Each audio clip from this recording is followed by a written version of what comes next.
Daddy ఇది పగలకొట్టివా?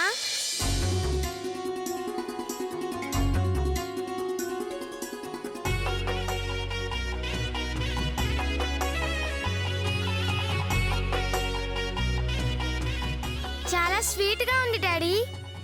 Sweet గానే ఉంటుందమ్మా.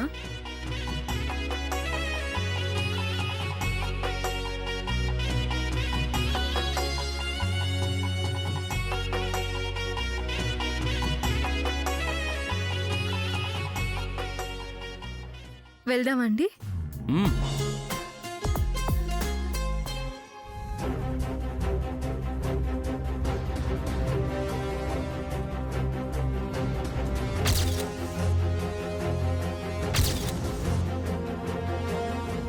ఏంటి వీళ్ళు ఇంకా రాలేదు?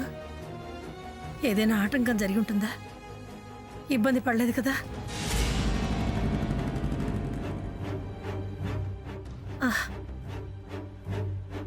అదేంటి కుడికన్ను ఇప్పుడు ఎదురుతోందేంటి?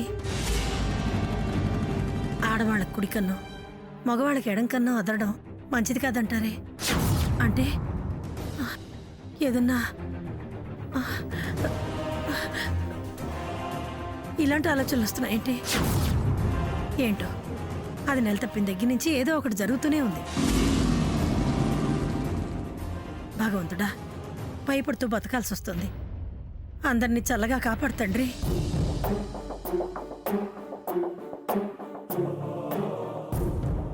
ఏంటి పెద్దమ్మ గారు, ఏమైంది? ఏదో బాగా టెన్షన్ పడుతున్నట్టున్నారు. ఎవరికోసం ఎదురు చూస్తున్నారు? ఏం లేదు బాబు, ధరణి ఆదిత్య గుడికెళ్ళి చాలాసేపు అయింది. ఇంకా రాలేదేంటా అని కంగారు పడుతున్నాను. గుడికేగా వెళ్ళింది, కాస్త వెనక ముందు వస్తారులే. దానికంత టెన్షన్ పడాల్సిన అవసరం ఏముంది?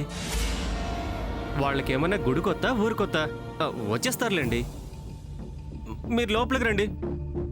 గేట్ దాకా వచ్చిన వాళ్ళు లోపలికి రాకుండా ఉంటారా ఏంటి? అది కాదులే బాబు. మరి దేనికండి అంత టెన్షన్? వాళ్ళ గుడికి బయలుదేరే ముందు అపశకునం జరిగింది. దానికి తోడు నా కుడికన్ను ఒకటే అదురుతోంది. నాకు చాలా భయంగా ఉంది బాబు. వాళ్ళకి ఏదైనా ఇబ్బంది కలిగిందేమోనని నా అనుమానం. చూడండి, పెద్దతనం, నరాల్లో బలహీనత వల్ల మీకు కుడికన్ను అదిరుండొచ్చు. దానికి శకునానికి ముడిపెట్టి ఏదో జరుగుతుందని భయపడడం మీ చాదస్తం అండి. ఇంకా ఈ రోజుల్లో అపశకునాలు అదరటాలు ఏంటండి? మేము ఆ రోజుల వాళ్ళమేగా, మా నమ్మకాలు మావి. ఈ శకునాలు ఎన్నో రుజువు అవడం నా అనుభవంలోనే ఉంది. నువ్వు వెళ్ళు, వాళ్ళొచ్చాక నేను వస్తానులే. వాళ్ళని కంటితో చూస్తే గాని నా మనసు తృప్తి పడదు. మీరు అనుకున్నట్టు వాళ్ళకేం జరగదు. ఊరికే టెన్షన్ పడడం ఈ వయసులో మంచిది కాదు. అనవసరంగా కోరి బీపీ తెచ్చుకోకండి.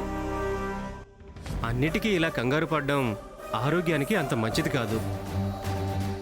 సర్లే బాబు, నువ్వు వెళ్ళు. నా బాధ నాది, నాకేం కాదు. నువ్వు వెళ్ళు. మీ కంగారు చూస్తూ నా దారిని నేను వెళ్ళడానికి కూడా నా కాలు ఎలా వస్తాయి చెప్పండి? సర్లేండి, నేను కూడా ఇక్కడే ఉంటానండి.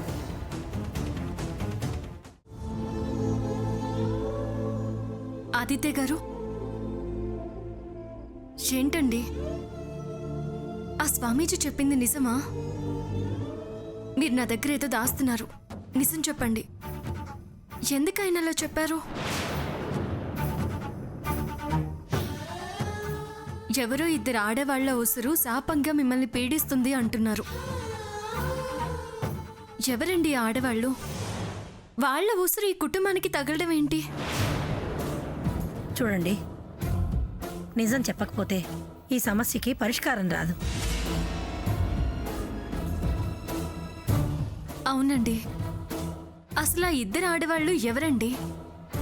మీ కుటుంబానికి వాళ్లకు సంబంధం ఏంటి? దాచటం వల్ల మీకు మీ కుటుంబానికే నష్టం. ఏదున్నా దాపరికం లేకుండా చెప్పడం మంచిది. అప్పుడు మీ పెళ్లి విషయంలో కూడా చాలా నిజాలు దాచారు. దానివల్ల చాలా బాధపడాల్సి వచ్చింది. అలాంటి అబద్ధాలు, పొరపచ్చాలు మళ్ళీ మీ జీవితంలోకి తొంగి చూసి మీ భవిష్యత్తుకి ఆటంకాలు, ప్రతిబంధకాలు కావచ్చు. దయచేసి నిజం చెప్పడం మంచిది.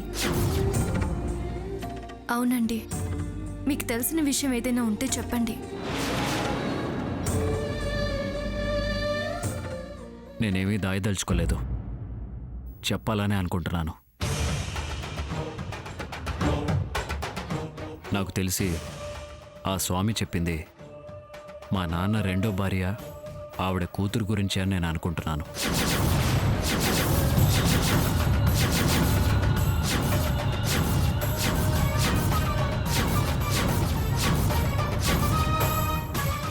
ఏంటి మీ నాన్నకి 2 భార్యలు ఉన్నారా?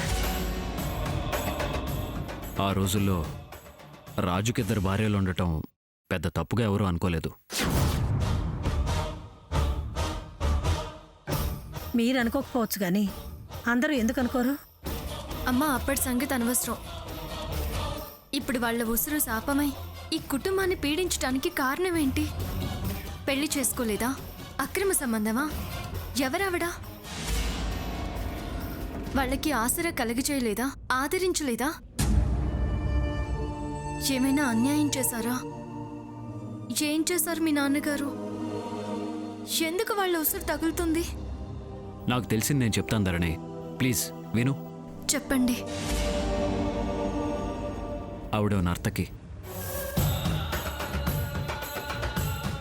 మా నాన్నకి నాట్యం అంటే చాలా ఇష్టం.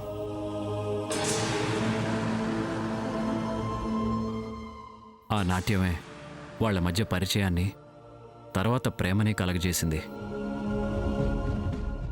ఇద్దరూ ఒకరినొకరు ఇష్టపడ్డారంట. ఆల్రెడీ మా నాన్నకి మా అమ్మగారితో వివాహం అయింది.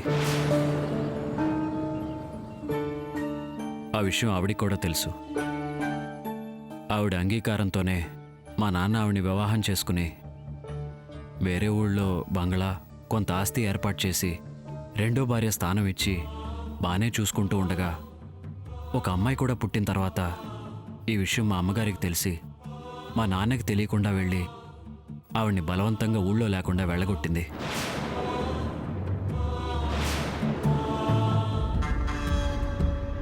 అక్క 2 భార్యలంట.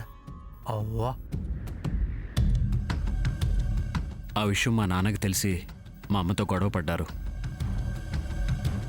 ఆ తర్వాత మా అమ్మ మా నాన్నకి ఆవిడికి మధ్య సంబంధం కొనసాగనివ్వలేదు.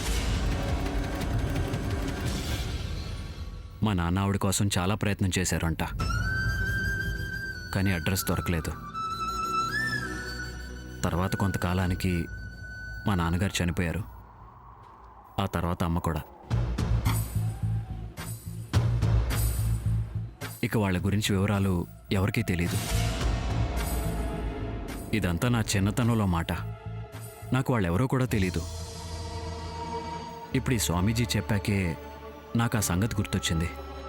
మీరే అనుకున్నాను. మీ నాన్నగారు గ్రంథసాంగులే అన్నమాట. మీ వంశంలో అందరికీ 2 భార్యలు ఉన్నారన్నమాట. అత్తయ్య గారు, ఎప్పుడో జరిగిపోయిన వాటి గురించి, గతం గురించి ఇప్పుడెందుకు? ఉసుర్లు శాపాలు తగులుతున్నాయి కాబట్టే అంటున్నాను. అమ్మా నువ్వాగు. ఆగక చేసేదే ఉందిలే. పోనీ వాళ్ళిప్పుడు ఎక్కడున్నారో తెలుసా మీకు? తెలీదు.